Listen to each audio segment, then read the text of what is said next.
जब रात का अंधेरा घना होने लगा और आसमान में चांद का कोई अता पता नहीं था, तब मेरे भीतर एक अजीब सी बेचैनी जाग उठी। ये अमावस्या की रात थी जो हमेशा से रहस्यमय और डरावनी मानी जाती है। मैंने सुना था कि इस रात को आत्माएं चुपके से सैर करने निकलती हैं, लेकिन क्या मैंने कभी सोचा था कि इस रात का सामना मुझे अपने जीवन के सबसे भयावह अनुभव से कराना होगा। मेरा नाम आर्यन है और मैं एक छोटे से गांव में अपने माता पिता के साथ रहता हूँ। हमारे गांव के पास एक पुरानी खंडहर है जिसे लोग भूतिया हवेली कहते हैं। कोई भी वहां जाने की हिम्मत नहीं करता। यह हवेली हमारे गांव की कहानी का एक हिस्सा है और अमावस्या की रात को तो वहां जाने की बात सोचना भी पागलपन था। लेकिन मुझे हमेशा से डरावनी कहानियां सुनने का शौक था और इस बार मैंने तय कर लिया था कि मैं हवेली की सच्चाई जानकर रहूंगा। जैसे ही रात का अंधेरा गहराने लगा, मैंने अपने दोस्तों सौरव और नितेश को बुलाया। हम तीनों ने तय किया कि हम हवेली जाएंगे।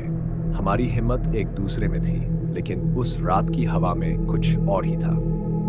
हवेली की ओर बढ़ते समय मुझे ऐसा लग रहा था जैसे कोई हमारी ओर देख रहा है। सौरभ और नितेश भी परेशान लग रहे थे, लेकिन हम आगे बढ़ते रहे।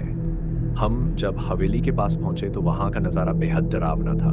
खिड़कियां टूट चुकी थी, दरवाजा झूल रहा था और दीवारों पर काई उगाई थी। मैंने एक दीपक जलाया और अंधेरे में बढ़ने लगा। हमारी हिम्मत ने हमें एक नई ऊर्जा दी थी, लेकिन साथ ही हमें एक अजीब सी दहशत भी थी। हवेली के भीतर घुसते ही मैंने एक सिहरन महसूस की। दीवारों पर उकेरे हुए पुराने चित्र जो कभी खुशियों की कहानी सुनाते होंगे, एक अब डरावने और उदास लग रहे थे। हमारी आवाजें गूंज रही थी और हर कदम पर हम डर रहे थे कि कहीं कुछ भूतिया ना हो। जैसे ही हम हवेली के भीतर पहुंचे, अचानक एक अजीब सी आवाज आई, चौकस रहो। यह आवाज एक फुसफुसाहट की तरह थी जो कहीं से आई थी। मैंने घबराकर अपने दोस्तों की ओर देखा।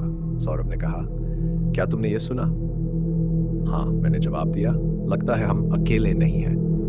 हमने सोचा कि शायद यह हमारी कल्पना है, लेकिन आवाजें लगातार सुनाई देती रही। हमने तय किया कि हम आवाज के स्रोत की ओर बढ़ते हैं। जैसे जैसे हम आगे बढ़े, एक पुरानी सीढ़ी नजर आई। हमने सोचा कि शायद ऊपर कुछ है और हमारी जिज्ञासा हमें और भी खींच रही थी। सीढ़ियां चढ़ते समय हमें एक अजीब सा डर लग रहा था। हमने महसूस किया कि हवा ठंडी हो गई है और हवेली के अंदर की स्थिति बेहद डरावनी हो गई थी। जब हम ऊपर पहुंचे तो हमने देखा कि एक पुराना कमरा था जिसका दरवाजा खुला हुआ था। कमरे में घुसते ही मुझे एक अजीब सा मंजर दिखाई दिया। दीवारों पर खून के निशान थे और एक पुराना बिस्तर खड़ा था जिस पर एक पुरानी तस्वीर रखी थी। तस्वीर में एक महिला थी जिसकी आंखें बहुत ही गहरी थी। ऐसा लग रहा था जैसे वह हमें देख रही हो। सौरभ ने कहा, यह क्या है? मैंने कहा, मुझे नहीं पता, लेकिन ये बहुत डरावना है। तभी अचानक कमरे का दरवाजा जोर से बंद हो गया। हम सभी घबरा गए और दरवाजे को खोलने की कोशिश करने लगे, लेकिन दरवाजा नहीं खुला। तभी हमने फिर से वही फुसफुसाहट सुनी, तुम यहाँ क्यों आए हो? हम सभी डर गए। सौरभ और नितेश ने कहा, हमें बाहर जाना चाहिए, लेकिन मैंने कहा, नहीं, हमें जानना चाहिए कि यहाँ क्या हो रहा है। तभी तस्वीर से एक धुंधली आकृति बाहर आई। वह वही महिला थी जो तस्वीर में थी। उसकी आंखें चमक रही थीं और उसके चेहरे पर एक दर्द भरा भाव था। उसने कहा, तुम्हें यहाँ नहीं आना चाहिए था, ये मेरी जगह है।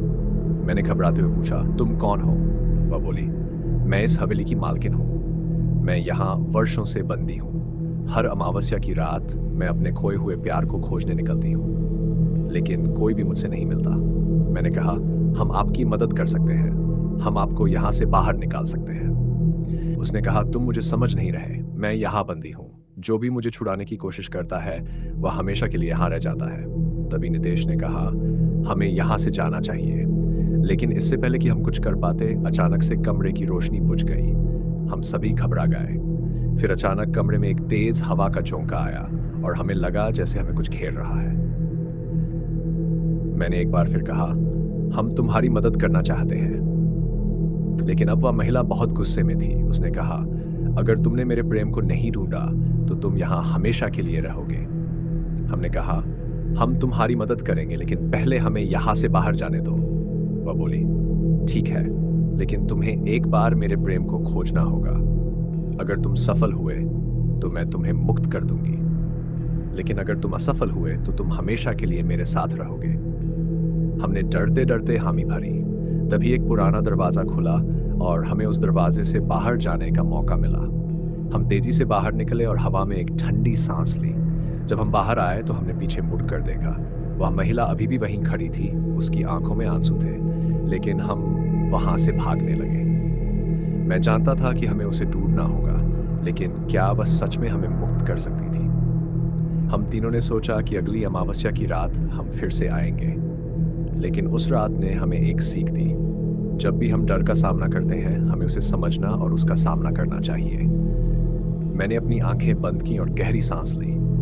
मैं जानता था कि अमावस्या की रात का अंधेरा सिर्फ एक रात नहीं था, बल्कि एक याद थी जिसे मैं कभी नहीं भूल सकता।